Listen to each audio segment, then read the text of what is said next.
J'aime beaucoup cette phrase que mon papa nous a dite un dimanche à table. La vie est une phrase, la vie ce sont des paragraphes, mais avant tout des relations humaines. Bienvenue dans le podcast En quête de soi. Oui, ce petit texte paraît complètement anodin et même un peu cliché, mais c'est vrai que la vie ce sont des rencontres. Et c'est pour ça que je profite en fait de ce podcast pour vous faire découvrir des personnes qui gravitent tout autour de ma vie. Et j'ai beaucoup de chance de me sentir bien accompagné et très bien entouré autour de moi. Et c'est pour ça que ces personnes, on va dire ordinaires, mais au parcours extraordinaire, eh bien, j'ai vraiment envie de les interviewer pour vous faire découvrir leur parcours de vie et ce qu'elles ont découvert en termes d'introspection et qui leur permettent aujourd'hui d'avancer chacune dans leur vie. Aujourd'hui, je vous présente quelqu'un qui m'inspire au quotidien, dans sa vision de voir le monde, également dans les valeurs qu'il incarne et qu'il transmet. Eh bien, c'est Marc. Marc, c'est mon professeur de yoga depuis 4 ans, qui fait du martial yoga. Il va vous expliquer un petit peu tout ça. Et c'est quelqu'un qui nous invite à apprendre à se connaître, à se dépasser, à la fois à travers le sport, les arts martiaux, le yoga, la méditation, mais aussi en faisant une introspection vers soi. Et vous verrez un petit peu son parcours de vie, qui est atypique, mais c'est quelqu'un qui a eu le courage de s'écouter à un moment donné et de faire en sorte d'avoir une vie qui soit alignée avec ce qu'il recherchait. Je remercie Marc pour cet épisode. J'étais très content de pouvoir l'enregistrer avec lui pour cette sincérité dans toutes ses questions. N'hésitez pas à le contacter, je mettrai tous les liens également dans la bio du podcast. Et le podcast est également filmé. Vous pouvez le retrouver sur la chaîne YouTube. Je vous mettrai tous les liens en description. Le podcast évolue au fur et à mesure. Rien n'est parfait, donc n'hésitez pas à me faire vos retours. Mais si on attend que tout soit parfait, on n'avance pas dans la vie. Donc je pense qu'il y a un moment où il faut se mettre en chemin. Il faut oser et il faut y aller. Et au fur et à mesure, les choses se construisent. Tout au long du podcast En quête de soi, vous allez voir plusieurs portraits. Marc, c'est le premier portrait. Il y a plein d'autres personnes aussi qui vous attendent dans les prochains épisodes. Donc n'hésitez pas à vous abonner et à me faire des retours pour pouvoir faire évoluer ce podcast en fonction de vos questions, de vos attentes et de ce que vous avez envie de découvrir. Je m'appelle Théo et je suis réalisateur de films dans le domaine de la santé. Et je pense qu'il faut apprendre à se connaître pour prendre soin de soi au quotidien. Il ne suffit pas d'appliquer des outils pour aller mieux, mais de trouver ses propres outils. En quête de soi, c'est le portrait de personnes ordinaires, mais au parcours extraordinaire, et des personnes qui sont courageuses de se regarder en face et d'aller chercher la vie qui est alignée avec qui ils sont vraiment. Je vous souhaite une très bonne écoute, et c'est parti Marc, à toi de jouer, let's go. Merci Théo de me recevoir dans ton superbe studio ici au domaine de la Croix-Laval, à Lyon, et on est prêt pour une première interview. Merci de m'accorder ta confiance pour ce podcast et que je puisse raconter un peu mon histoire et la partager avec d'autres personnes aujourd'hui. Et qui sait, peut-être que ça servira dans le parcours d'autres personnes, dans leur vie, etc. Alors aujourd'hui, on va parler introspection, voyage, yoga, méditation, entrepreneuriat également. Dans un premier temps, pour commencer ce podcast, est-ce que tu pourrais te présenter brièvement, nous dire un peu qui tu es, qui est Marc Tran? Donc je m'appelle Marc Tran, j'ai 36 ans. Je suis aujourd'hui père de famille depuis quelques mois et je suis quelqu'un qui aime bouger. Je me qualifierais comme curieux, toujours en quête d'apprendre, à me connaître et à me former aussi. J'aime bouger, donc la partie physique, j'aime la pratique physique. J'ai baigné dans les arts martiaux depuis l'âge de 10 ans avec le taekwondo et ça fait plus de 25 ans que je pratique le taekwondo. Ça a toujours été un outil pour moi de développement, de gagner en confiance, d'apprendre à utiliser mon corps, développer des compétences, apprendre de la rigueur et de la discipline, de s'entraîner régulièrement. Et je pense que ça a été un gros vecteur dans ma vie et d'où j'en suis aujourd'hui. Alors aujourd'hui, on peut dire que ton activité principale est le yoga. Est-ce que tu peux nous raconter un peu ton voyage, en tout cas plutôt dans un premier temps, ta vie avant la découverte du yoga? Qu'est-ce que tu faisais et comment tu as découvert cette pratique? Donc j'ai fait des études créatives, donc de design industriel pendant 7 ans à peu près d'études. Ce qui me plaisait dans le design, c'était moi je voulais apprendre à dessiner en fait. J'étais fasciné par le dessin et cette compétence de mettre sur papier quelque chose, une idée.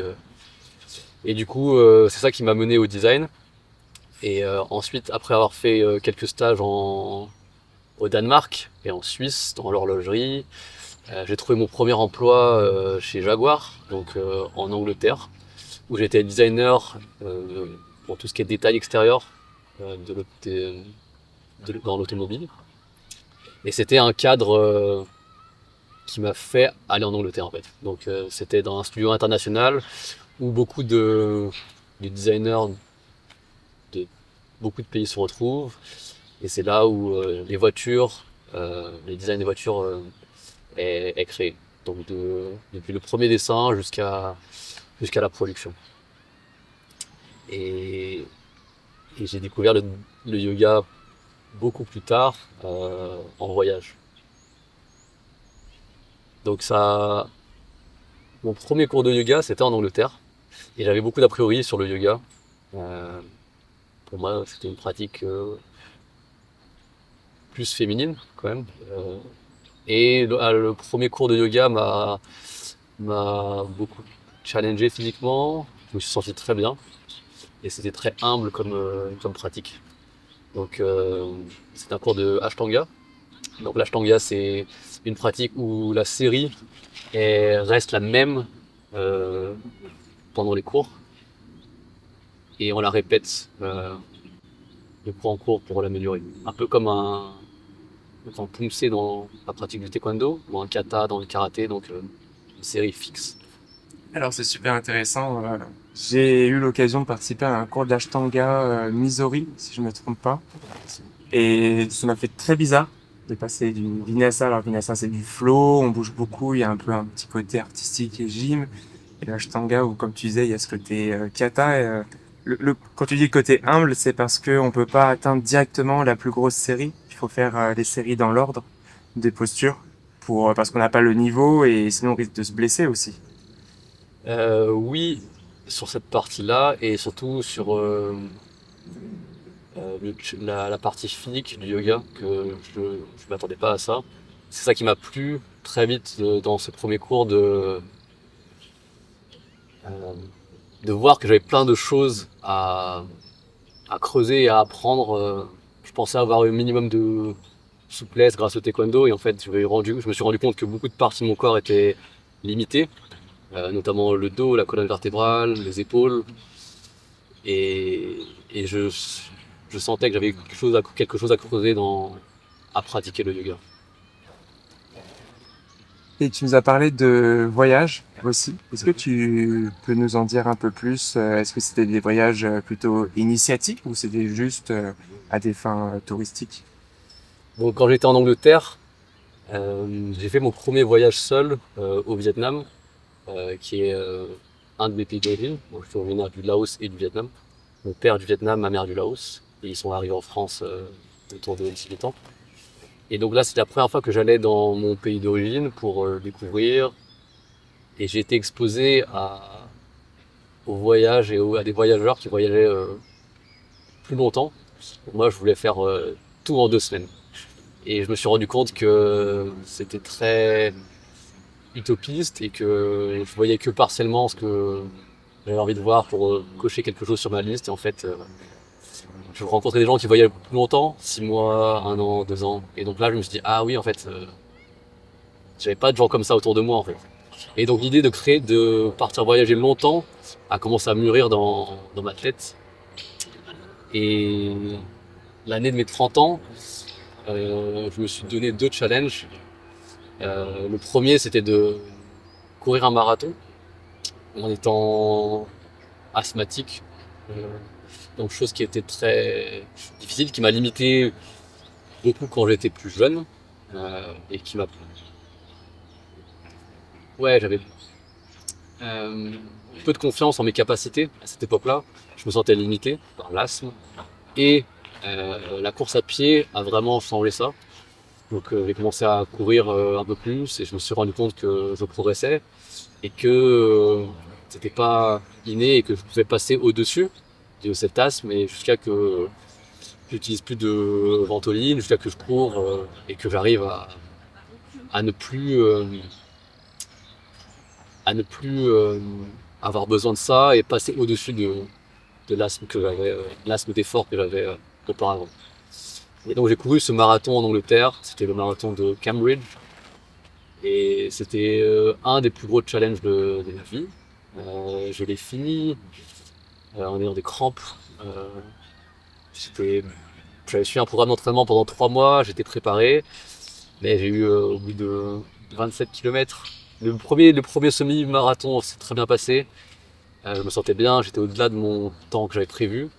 Et après 27 km, j'ai commencé à avoir des crampes et ça a été très difficile de continuer, d'aller au-delà. J'ai dû marcher un peu, beaucoup boire, manger. Et j'ai réussi à finir grâce au mental. Hein. C'est vraiment un combat contre soi-même, un marathon. Il y a plein de gens autour de nous, mais au final, c'est toi contre toi. C'est toi contre la petite voix que tu as en tête. Et voilà, je suis très content de l'avoir fait euh, et d'être passé de, voilà, étant asthmatique et pouvant courir quoi, peut-être 10-15 minutes à courir plus de 4 heures, 42 km. C'était assez intense. Et du coup, cette même année, après une séparation amoureuse, euh, j'avais prévu du coup d'apprendre d'autres choses euh, et du coup de partir voyager. Et donc j'ai prévu un voyage que j'avais pensé être un tour du monde. Je voulais faire pareil beaucoup de pays, voir différents continents. Et je m'étais donné après un an. Je voulais prendre une année sabbatique qui m'avait été refusée par mon ancien employeur Jaguar Land Rover. Donc j'ai décidé de démissionner, chose qui a été un peu difficilement perçue par mon entourage, parce que j'avais un très bon poste, je gagnais bien ma vie, j'étais très confortable. Mais je sentais qu'intérieurement il y avait quelque chose de beaucoup plus important pour moi d'aller chercher en partant voyager seul et dans des pays d'Amérique latine. Et du coup, je suis parti, donc j'ai fait mon sac à dos, je suis parti avec une tente et je suis parti au final 10 mois, donc de Cuba. Et j'ai traversé toute l'Amérique centrale en fait. Le voyage était beaucoup plus petit en termes de distance, mais ça a été beaucoup plus riche parce que c'était plus spontané, c'était moins prévu. Et c'est là où j'ai fait des superbes rencontres. Donc j'ai passé à peu près 3 semaines à Cuba avec mon ex-copine.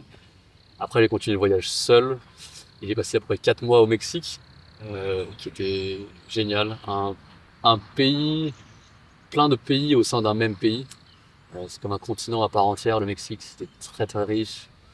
Riche en rencontres, en culture, en découvertes de la culture maya, indigène, beaucoup de sites sacrés que j'ai pu visiter, très bonne nourriture. La seule direction que j'avais, je voulais descendre vers le sud, donc le Mexique sur l'Amérique centrale, et ensuite j'ai commencé à descendre les autres pays. Donc celui après, c'était le Guatemala. J'en ai beaucoup entendu parler et j'avais très envie de passer du temps là-bas. Et les rencontres m'ont amené au lac Atitlan, qui est un lac, superbe lac entouré de 2 volcans.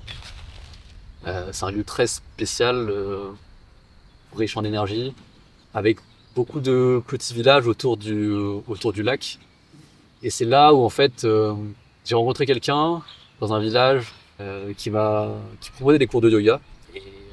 Et et du coup avec qui j'ai pratiqué un peu et qui m'a aussi aidé à trouver une auberge de neige sur place. Ensuite j'ai fait des randonnées sur les volcans que j'avais prévu de faire seul, et puis en repratiquant avec lui, il m'a parlé d'un centre.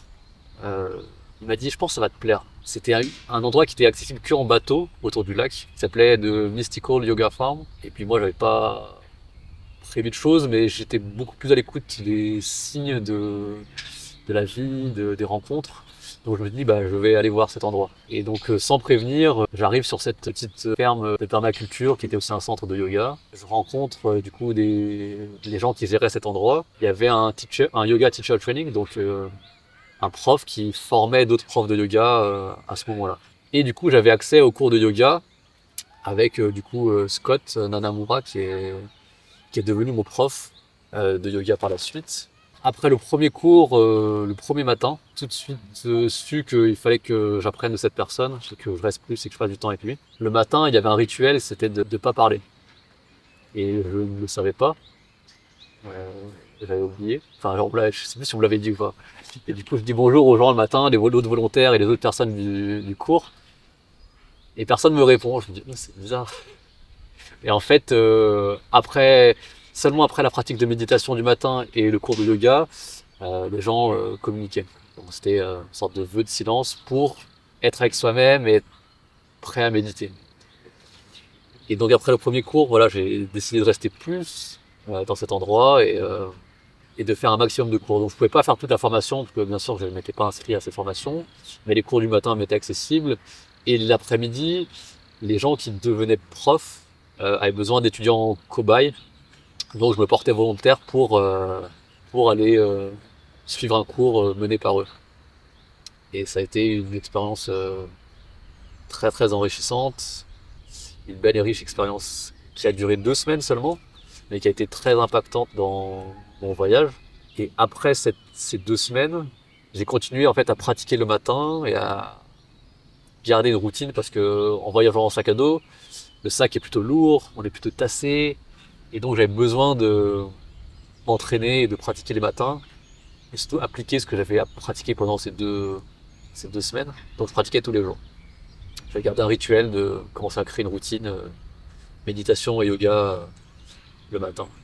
Et ensuite, peu importe où j'étais, soit dans une auberge de jeunesse, soit je campais dans la nature, je commençais ma journée et je continuais mon voyage. À la base, je voulais pas faire ces pays d'Amérique centrale parce que c'est des pays qui sont considérés et réputés comme être dangereux, comme certains des pays les plus dangereux du monde. Genre, exemple, le Salvador. Euh, mais en rencontrant des gens là-bas et en parlant à d'autres voyageurs, euh, en étant à l'écoute des locaux, et du coup j'ai- je parlais espagnol depuis j'avais un niveau de lycée, et donc en parlant tous les jours, je parlais quasi couramment en fait. Donc je pouvais me faire comprendre facilement.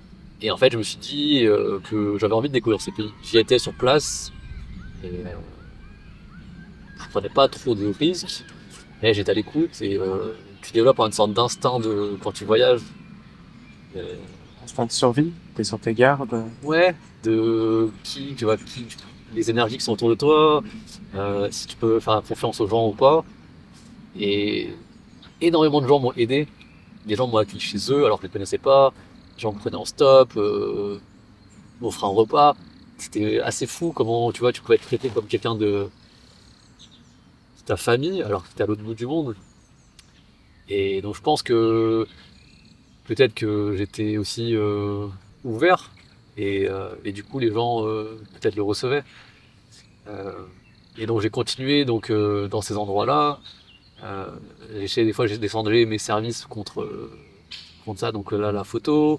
J'ai été volontaire dans d'autres fermes aussi où j'ai commencé à donner des cours aussi, un peu d'arts martiaux slash mouvement yoga pour voir si ça me plaisait. Euh, cette voie. Et c'est vrai que après pas mal d'années de pratique du taekwondo, euh, j'ai des j'ai acquis des outils de prendre soin de ton corps, de renforcement, d'étirement, etc. Que j'ai envie de partager aussi avec d'autres personnes en fait. Je travaillais aussi en freelance en tant que designer. en tant que photographe pour un peu financer mon voyage et puis continuer ces pratiques-là en fait qui me plaisaient. À l'époque, je faisais pas mal de photographie. Euh, je travaillais pour un site qui s'appelle Petrolicious, qui existe toujours. Et en Angleterre, j'écrivais des articles donc c'est des voitures classiques, des voitures de collection. Et j'écrivais et je prenais des photos pour des articles. Et en voyage, en fait, je me suis rendu compte que je pouvais proposer ça à ce magazine parce qu'il y avait d'autres voitures en fait que je voyais en voyage. Par exemple, j'ai fait un, un grand article sur des coccinelles, donc des coccinelles de chez Volkswagen au Mexique, parce que là-bas, c'est là où elles étaient fabriquées. Et j'en rencontrais plein. Donc je me suis dit pourquoi pas lier et travail et passion et en même temps proposer des choses. J'ai photographié des Land Rover Defender au, au Costa Rica parce que aussi ils étaient fabriqués là-bas. Donc voilà, j'ai un peu financé mon voyage et même si la vie était peu chère et que j'avais mis de côté en voyageant, en Donc, tu as expérimentant des choses. réussi à trouver cet équilibre entre à la fois prendre du temps pour toi, trouver aussi une source de revenus financière pour pouvoir avancer. Et justement, quand on part aussi prendre le temps pour soi et pour marcher, souvent on a plein de questions qui nous arrivent en tête. Est-ce que ce que je fais est bien? Est-ce que je perds pas mon temps?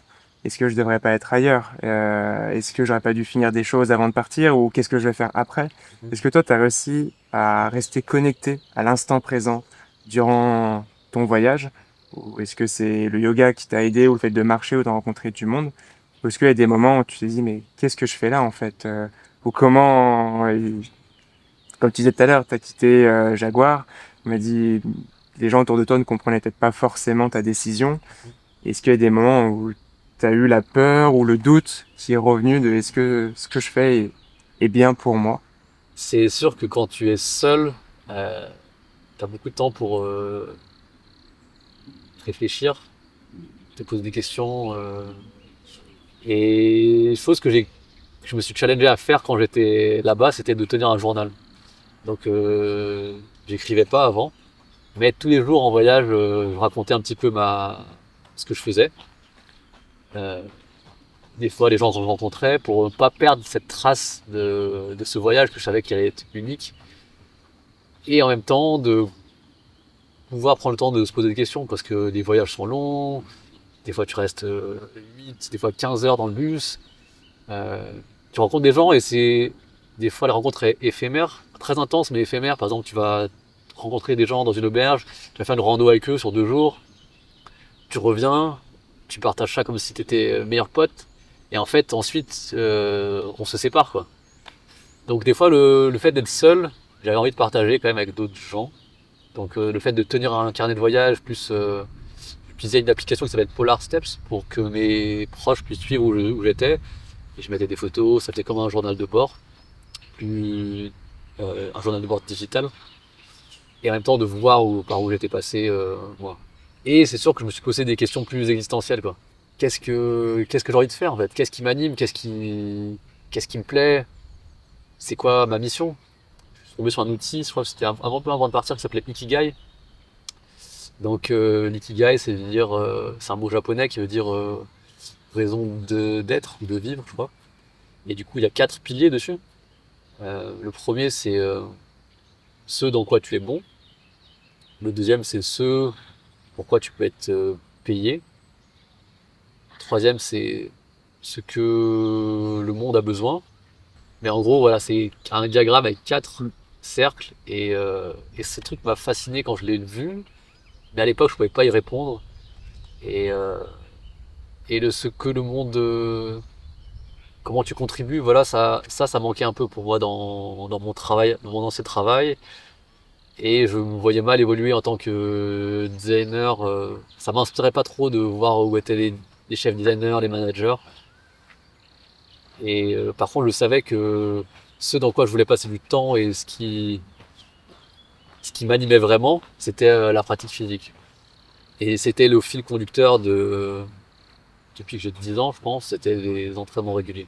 Chose que en voyage, je ne pouvais pas faire parce que je bougeais tout le temps d'endroit. Donc le fait de créer une routine le matin, Ça me permettait d'avoir une sorte de rigueur avec moi-même.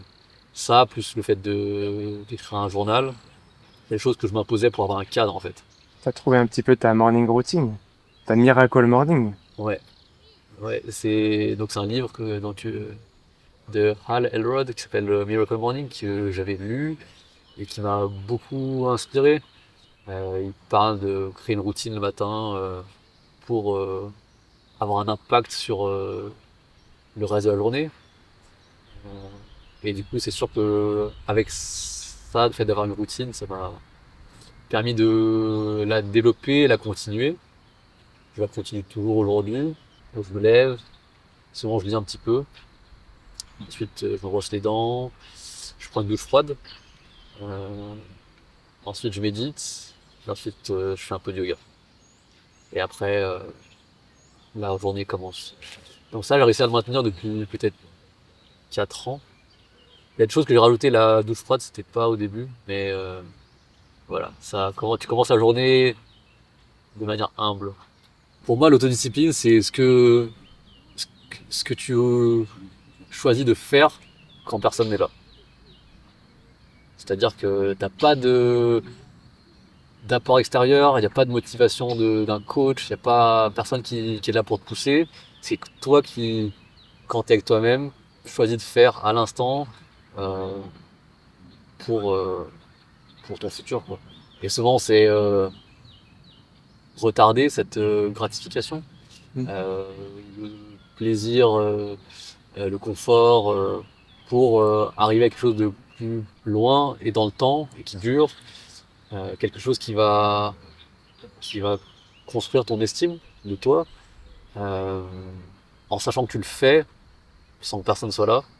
Et quand il y a des gens, bien sûr, c'est mieux.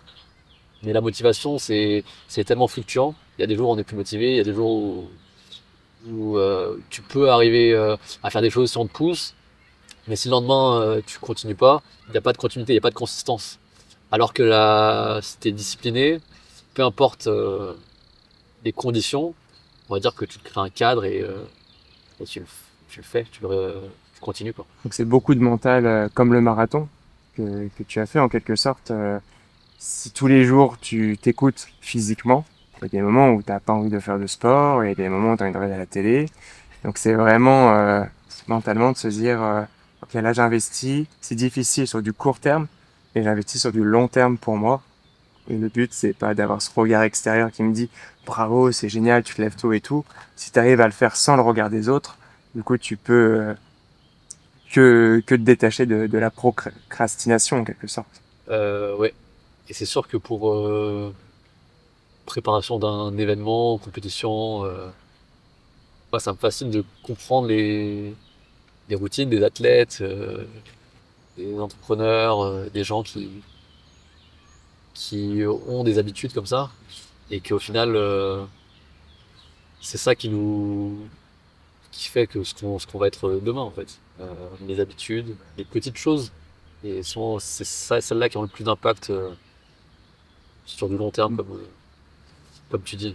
Deux livres qui sont intéressants là, ce que tu me dis, moi ça fait penser à le livre Atomic Habits, le pouvoir des habitudes et puis l'effet cumulé aussi justement. Ou peut-être que c'est le même, c'est la traduction, je sais plus. Mais c'est de se dire que tous les jours, en tout cas, on fait 1% de plus et on devient meilleur. Et moi j'ai souvent eu peur de la routine, comme tu dis, mais je pense qu'il y a la routine se cadre avec ses habitudes saines et bonnes pour soi, et la routine plutôt monotonie où là c'est plutôt euh, quand on part, on reste plutôt dans le petit confort en quelque C'est ça. sorte de ce que tu disais. Et dans ta Miracle Morning, tu parlais de méditation. Oui. Est-ce que la méditation est venue en même temps que le yoga, ou il me semble que tu m'avais parlé de retraite vipassana que tu avais fait. Est-ce que tu peux nous en dire un petit peu plus? Qu'est-ce que c'est? Pourquoi tu l'as fait? Et qu'est-ce que tu as découvert? Donc, je crois que c'était en 2017, j'avais écrit dans mon carnet deux choses que je voulais intégrer dans ma vie, c'était méditation et yoga. Je sais pas trop pourquoi, mais je savais que j'avais quelque chose à creuser là-dedans. Et j'étais une personne plutôt un peu nerveuse, des fois stressée. et plus impulsif qu'aujourd'hui. Et du coup, le fait de travailler ces outils-là, ça m'a pas mal transformé, le voyage. Et j'étais introduit par la méditation, du coup, avec des cours de yoga avec mon prof. Et par la suite, j'ai rencontré des gens, peut-être dans l'espace de 2 mois, qui m'ont parlé de Vipassana. Et en fait, une retraite Vipassana, c'est une retraite silencieuse de 10 jours, la première. 10 jours c'est t'as que une durée en fait. Et tu fais vœu de silence et tu pratiques la méditation, donc c'est guidé, autour de 7-8 heures par jour. Donc tu as un rythme de vie ascétique, donc tu vis vraiment comme un moine quoi. 3 personnes me parlent de Vipassana en l'espace de peut-être 2-3 semaines. Et donc là je me dis vraiment, il y a la vie, elle te montre des signes. Si tu veux pas les voir, c'est ton choix, mais bon. C'était le Moi, bon moment là. ouais, c'était le jour. Ok, là, il faut que tu creuses là-dedans, quoi. Quand je suis revenu de voyage, donc l'année d'après, je crois que c'était peut-être en 2020, je me suis inscrit. Donc ça, tu t'inscris sur un site qui s'appelle dama.org. Et en fait, c'est un tirage au sort parce qu'il y a beaucoup de demandes. Donc tu choisis un centre et en gros, si tu tires au sort, tu peux accéder à la retraite. Donc moi, je l'ai fait en France, vers Auxerre, le centre là-bas. C'est en Bourgogne. Et c'était en plein hiver, je me rappelle juste avant Noël. Et c'était peut-être 10 jours de ma vie les mieux investis. Euh, Tellement ça a été transformatif personnellement. C'est c'est un outil très puissant. Euh, Tu es encadré, donc tous les gens font ça. Donc tu vis dans un centre. Le réveil est à 4 heures du matin, 4h30, Ah oui. tu vas dans le centre où les gens méditent. La première, elle est en autonomie. Et en fait, tu as un audio qui te guide, et en français, donc la langue du pays, en français, et puis du coup en anglais aussi, parce que c'est une technique qui est devenue internationale. Et il y a des centres partout dans le monde. Et ensuite, on a plusieurs qui sont guidés euh, avec des profs qui sont là devant. Donc on est peut-être, je sais pas, 100, 150 dans la salle. Tu es séparé hommes et femmes. Donc dans la salle, il y a un côté homme, un côté femme, et ensuite dans la partie de la zone de vie, c'est séparé. Et le vœu de silence fait que tu ne parles donc à personne. Peut-être des fois au prof quand tu as besoin, mais sinon tu ne parles pas. Et tu évites tout, Tout téléphone, écriture. oui. Et surtout tout signe de communication. Donc tu évites de regarder les gens dans les yeux, par exemple. Donc quand tu manges, souvent tu manges seul. Tu peux manger face à dehors et tout, mais tu es beaucoup plus avec toi-même, avec cette voix intérieure, avec tes sensations. Et tu ne deviens pas fou. Euh, non, au contraire, c'est vraiment un très fort outil d'introspection. Il y en a qui comparent ça à... Je suivais un psychologue, tu vois, pendant 2 ans, tellement il avait appris de ça. Et bien sûr, en rentrant, tu enlèves tous les objets physiques que tu peux avoir, donc pas de téléphone, tu n'as pas le droit d'écrire, ni de d'amener des livres, et tu n'as pas le droit de faire du sport non plus. Donc la seule activité physique que tu fais, c'est de la marche c'est dans un espace vert. Mais tu es beaucoup plus en connexion parce que du coup, quand tu médites, tu as les yeux fermés. Donc tu es dans tes sensations. Et quand tu ressors, quand tu marches dans la nature, tous tes sens sont beaucoup plus affûtés. Et tu as le temps de réfléchir sur énormément de choses. Donc c'est à la fois un challenge de durée, de tenir 10 jours sans rien dire.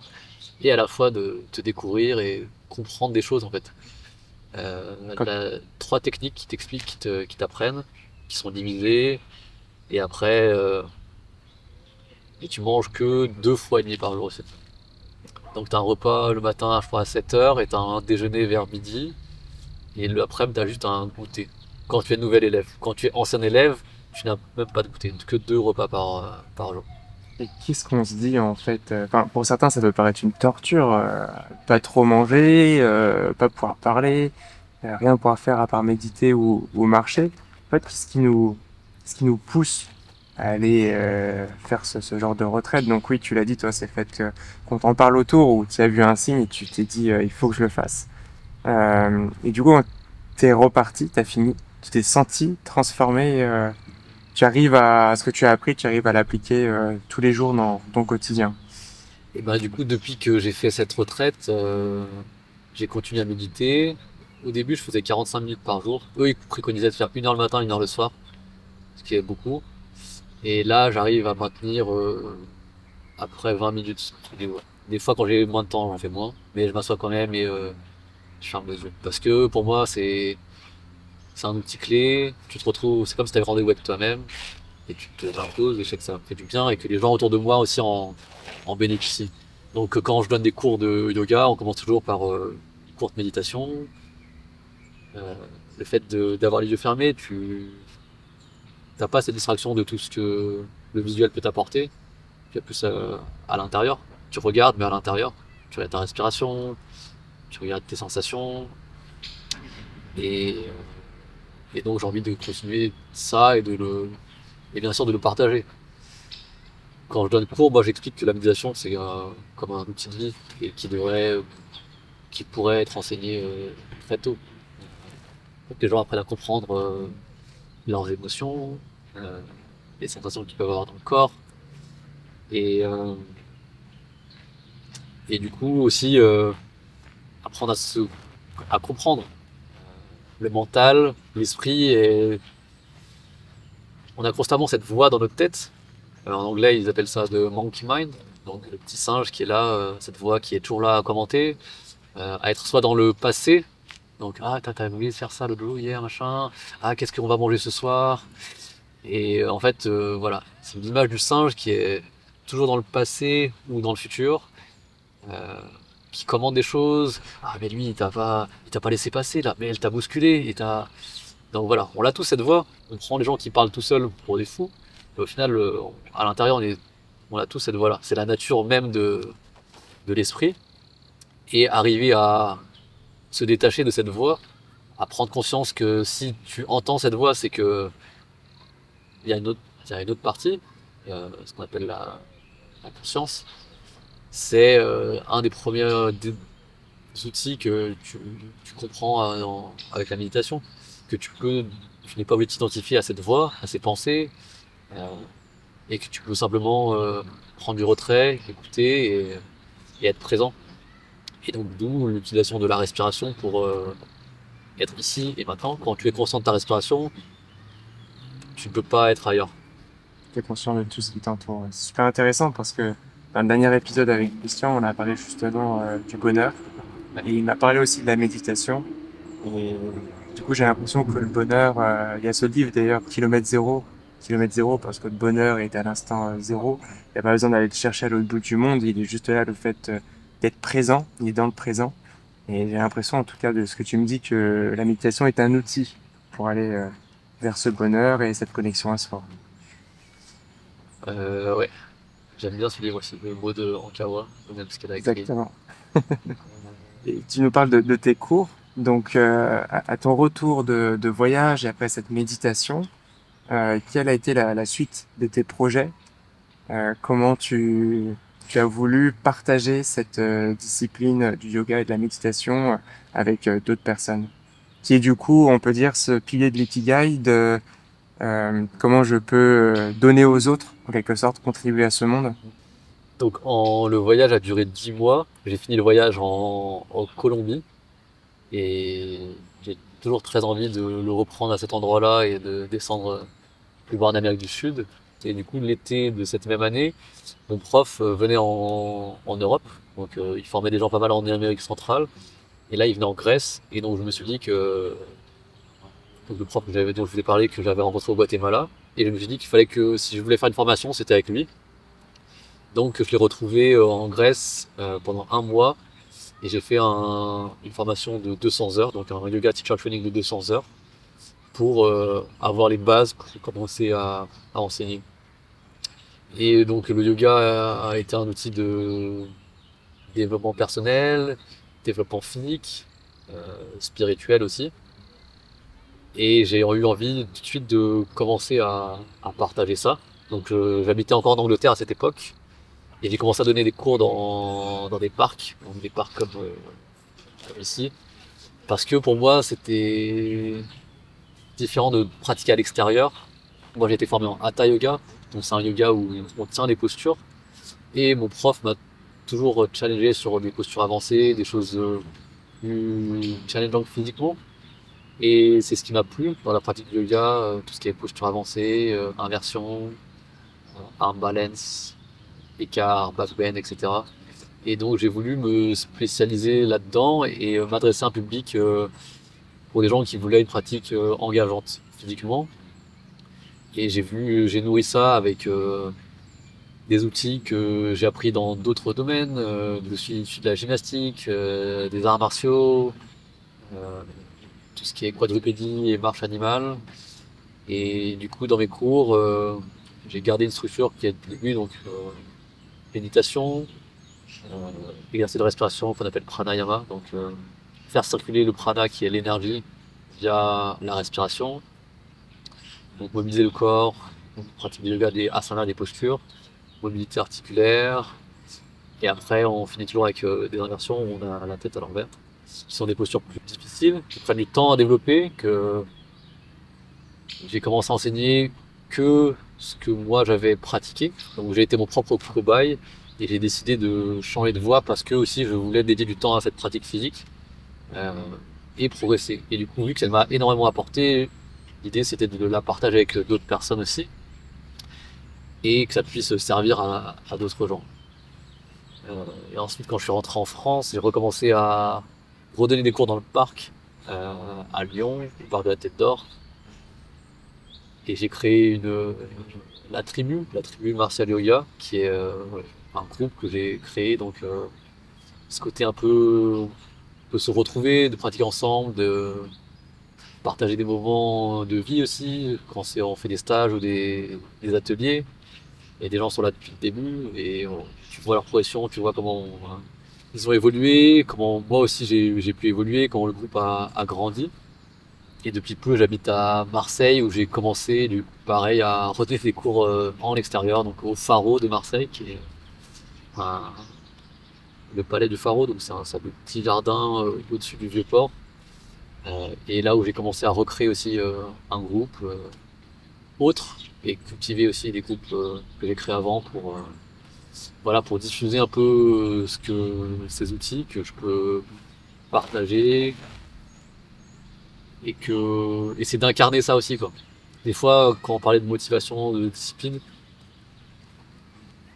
des fois j'ai pas envie. Des fois t'as pas envie de t'entraîner, t'as pas envie de le faire.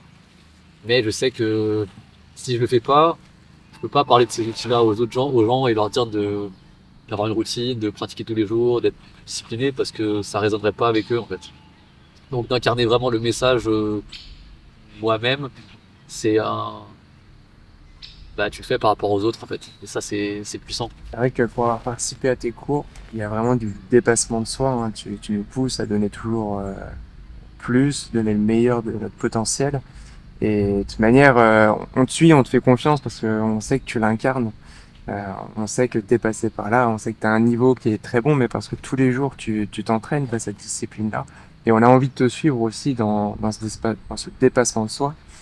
Et quelle est la philosophie derrière cet aspect communauté avec cette tribu Martial Yoga?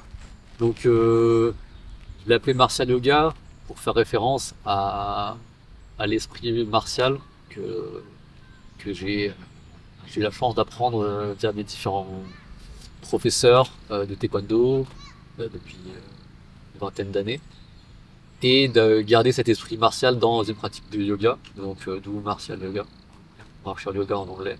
Et du coup, ça plaît ou ça plaît pas, et c'est pour moi ça filtre les gens qui viennent au cours, ils savent que bah ils vont être poussés, un peu comme un coach qui va pousser, et que je vais les emmener à la limite de la zone de confort, là où c'est là où tu grandis, là où tu évolues, pas trop loin non plus, en fonction des gens, en fonction de leur niveau, mais leur montrer peut-être les points euh, de, de progrès, les limitations peut-être qu'ils ont dans certaines articulations, et leur proposer des outils pour passer ses limites, pour gagner en confiance, aller plus loin, oser suivre peut-être les autres dans le groupe aussi qui sont plus avancés. Et peu importe le niveau dans lequel le niveau que les gens ont, pour moi, ce qui importe, c'est l'état d'esprit. L'état d'esprit, le growth mindset qu'on appelle en anglais, l'état d'esprit de développement, de croissance, euh, qui dit que, comparé, qui est l'opposé du fixed mindset. Donc le growth mindset, c'est de se dire que si tu ne sais pas quelque chose, tu peux l'apprendre. Alors que le fixed mindset, c'est quelqu'un qui va dire, ah mais lui, il est né, il était fort, il était intelligent, donc qui pense que ces compétences-là ne peuvent pas se développer par la suite. Tu peux tout apprendre si tu y passes du temps et de l'énergie. Ça sera juste plus simple ou plus difficile. C'est le chemin qui sera différent pour développer cette compétence, en quelque sorte. Oui, il y a un côté aussi, bien sûr qu'il y a un côté génétique, il y a un côté de talent, mais sur du long terme, une personne qui est talentueuse et une personne qui est disciplinée, la personne qui est disciplinée et qui est consistante ira beaucoup plus loin. Parce que elle compte pas sur son talent et ses facultés qu'elle a eues au début. Tout se développe. Après, il faut de la maintenance, bien sûr. Mais voilà, l'état d'esprit, ça reste la chose clé. Et je pense que c'est ça le fil conducteur de toutes mes expériences, toutes les compétences que j'ai pu apprendre et que je continue à apprendre. C'est super intéressant et pour ceux que ça intéresse, il y a tout le travail de Carol Dweck sur les états d'esprit justement. État d'esprit fixe. Il dit je suis né avec du talent, c'est inné, je suis le meilleur et puis qui ont peur de l'échec finalement. Quand ils sont confrontés, ils pensent qu'ils sont nuls et ils savent plus vraiment qui ils sont. Et il y a cet état d'esprit, ce que tu dis, growth mindset, cet état d'esprit de développement. C'est-à-dire que tout est accessible, ça sera juste du travail, de la discipline, peut-être du temps aussi.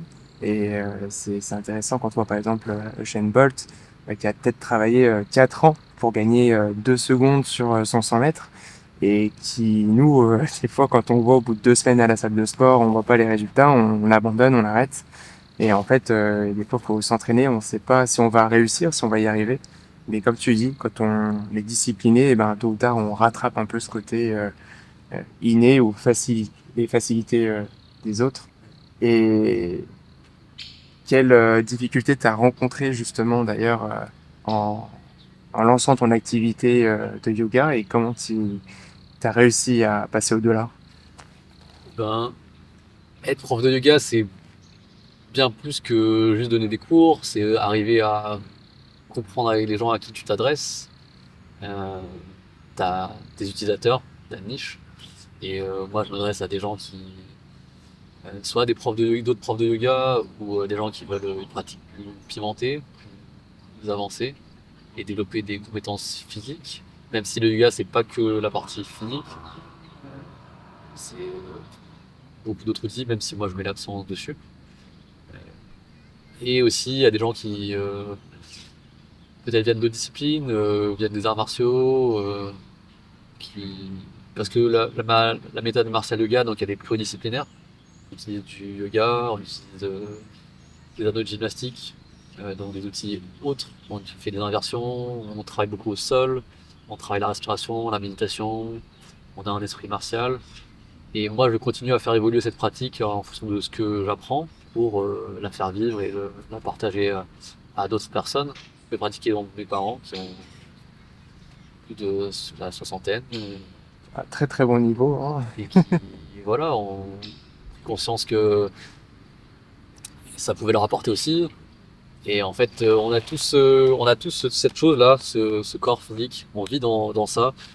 Et on n'a peut-être pas eu le mode d'emploi en étant petit, en ayant suivi des cours, de comment ça marche, comment on le maintient, comment on l'entretient, comment on le, voilà, on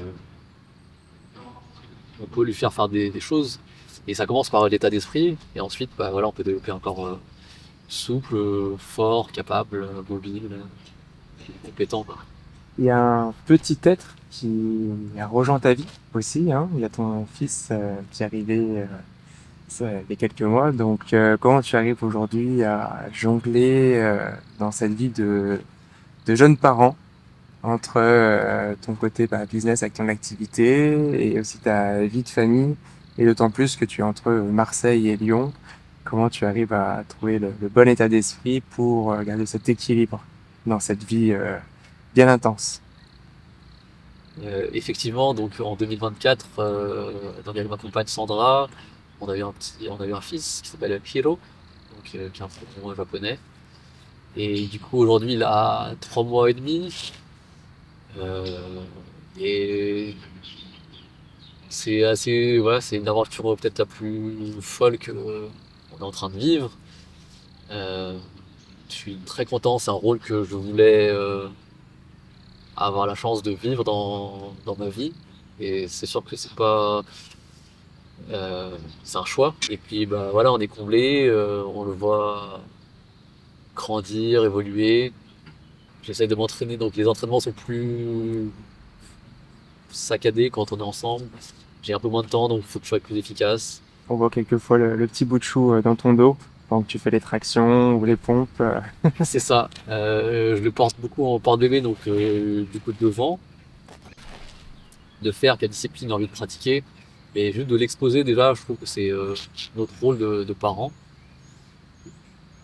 Et puis, et puis c'est aussi, voilà, il y a beaucoup de choses qui sont intuitives chez les enfants. Mm. J'ai hâte de voir quand il va pouvoir commencer à bouger plus. Là, il commence un peu à se tourner sur le dos, cultiver peut-être sa souplesse, parce que les enfants naissent très souples.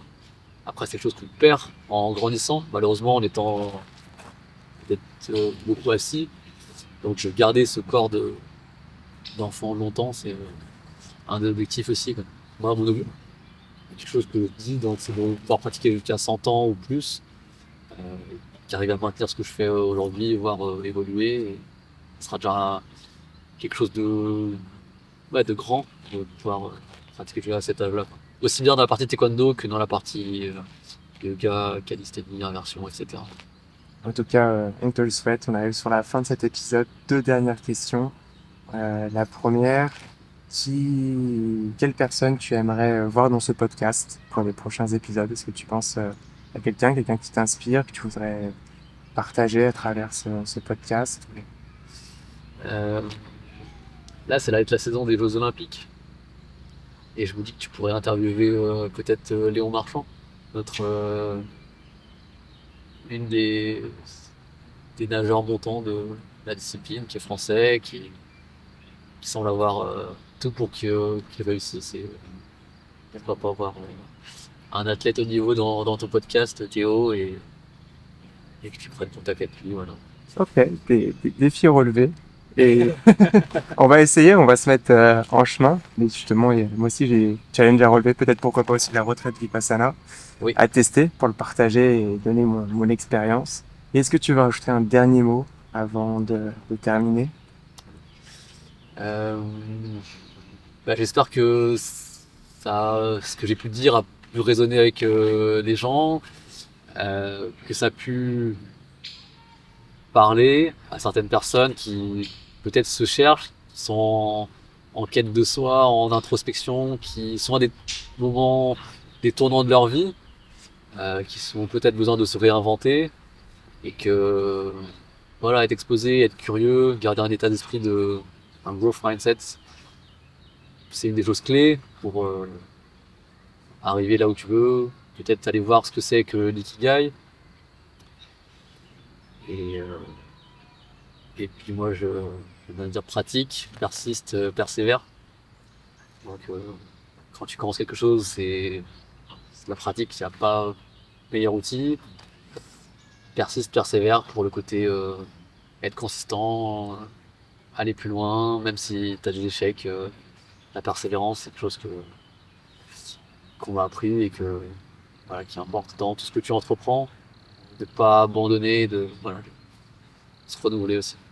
Marc, pour participer à tes cours, où est-ce qu'on peut te retrouver sur les réseaux sociaux ou pour s'inscrire à tes cours? Du coup, oui, donc je donne des cours sur Lyon. J'ai un site qui s'appelle Martial, donc Martial du milieu yoga.com. Sur Instagram, c'est marc.tran. Et après, si vous tapez Marc Tran, vous allez sûrement tomber sur ce que je fais. Voilà. Et donc là, on a un stage cet été de prévu.